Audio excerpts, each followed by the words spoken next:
¿Qué tal, tutora y compañeros? Tengan todos ustedes un muy buen día. Mi nombre es Leonardo Parrado, soy estudiante de comunicación social y hoy vamos a hablar acerca del análisis de la cultura visto desde la antropología. Los seres humanos son los únicos que se caracterizan por mostrar una serie de comportamientos y a partir de esos aprendizajes que el ser humano va adquiriendo, va generando una cultura. En el hombre es observable un gran número de conductas diversas que van acordes a sus contextos de vida. Entonces, para definir este análisis bien, tenemos que hacerlo en dos partes. Vamos a hablar acerca de primero los materialistas y con la evolución llegar a los mentalistas. Hablemos entonces primero de los materialistas. Estos teóricos consideraban que la cultura es una serie de comportamientos y que los materiales facilitaban la adaptación de un grupo a un entorno social, político o físico determinado. Dentro de estos primeros teóricos encontramos a Edward Burnett Tylor, 1832-1917. Él definió la cultura como, y aquí abro comillas, el conjunto complejo que incluye conocimiento, creencias, arte, moral, ley, costumbres y otras capacidades y hábitos adquiridos por el hombre como miembros de una sociedad.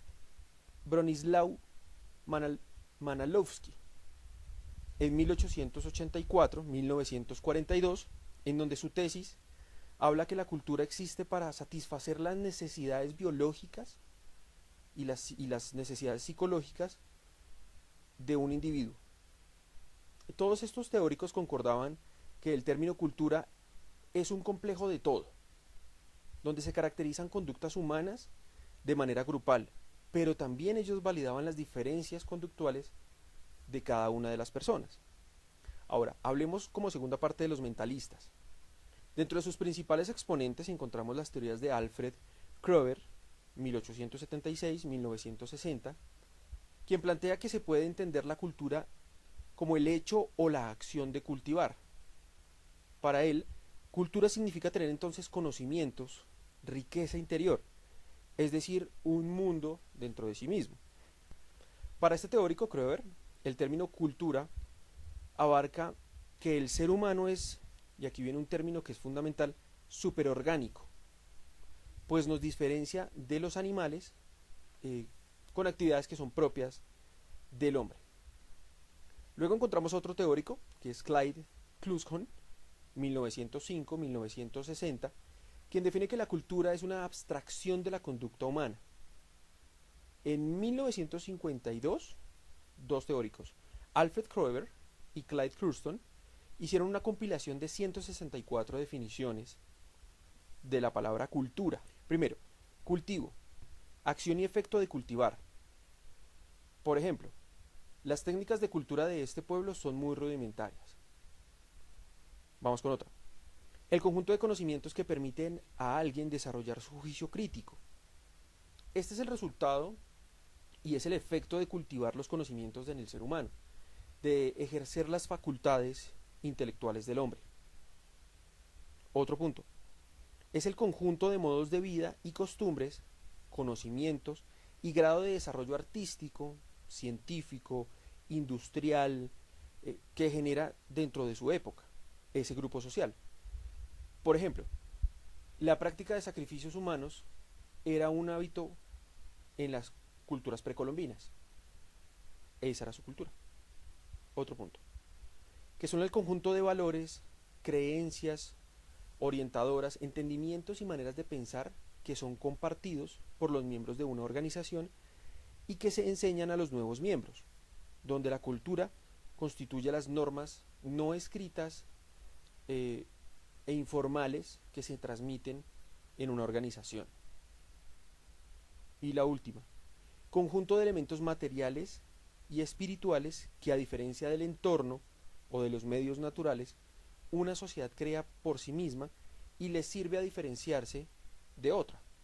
La lengua, la etnia, las instituciones, el arte, la ciencia, todos esos son elementos que construyen esa cultura.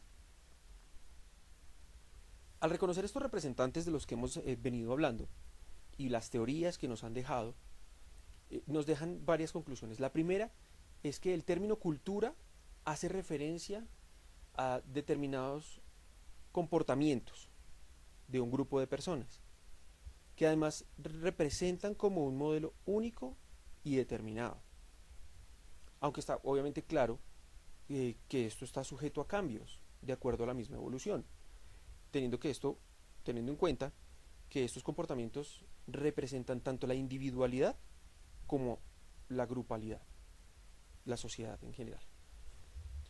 En esta misma evolución se determina que un individuo no es portador de toda la cultura, sino que lleva tan solo una parte que él ha adquirido, que su misma sociedad le ha transmitido de generación en generación, y que además cambia de acuerdo a la valoración y a la variación de su entorno, generando esto también nuevas culturas con otras reglas, con otros elementos que también lo van a componer. Para continuar con este análisis hablaba acerca de sociedad y cultura. Es importante hacer el análisis de qué significa cada una para entender mejor. Sociedad es el conjunto de seres que habitan un mismo territorio, que están todos en el mismo espacio y que están unidos por una serie de principios comunes, que poseen una estructura, que tienen reglas, que tienen leyes, normas de comportamiento que han sido transmitidas y que varían de acuerdo a su población. Para entenderlo mejor voy a citar una parte del texto que me parece fundamental. Dice, cultura y sociedad.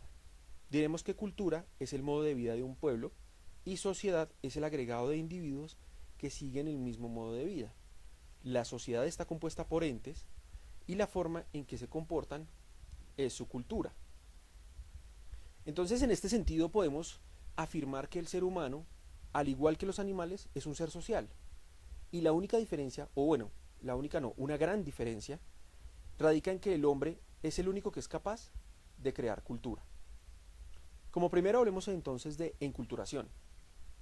Entendemos que es el proceso de aprendizaje que tiene todo ser humano desde el mismo momento de nacer, en donde de manera primero inconsciente y luego ya más consciente, adquiere la información necesaria para poder adaptarse en vida social.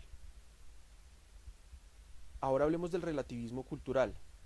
Es la forma en la que la antropología explica cómo cada cultura tiene sus propios rasgos, tiene diferenciación en sus expresiones, en sus rasgos, y al ser expuestos o analizados por otras culturas, estas pueden perder relevancia o validez total, pues las connotaciones obviamente varían. Ahora, sin embargo, toda pauta cultural es digna de respeto. Y cerremos con el etnocentrismo. Este término es utilizado para dar valor más a mi cultura que a la cultura de los demás, menospreciando o inclusive juzgando de manera poco crítica esas otras costumbres y esas otras culturas.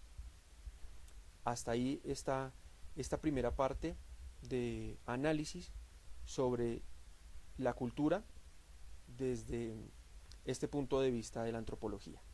Muchísimas gracias.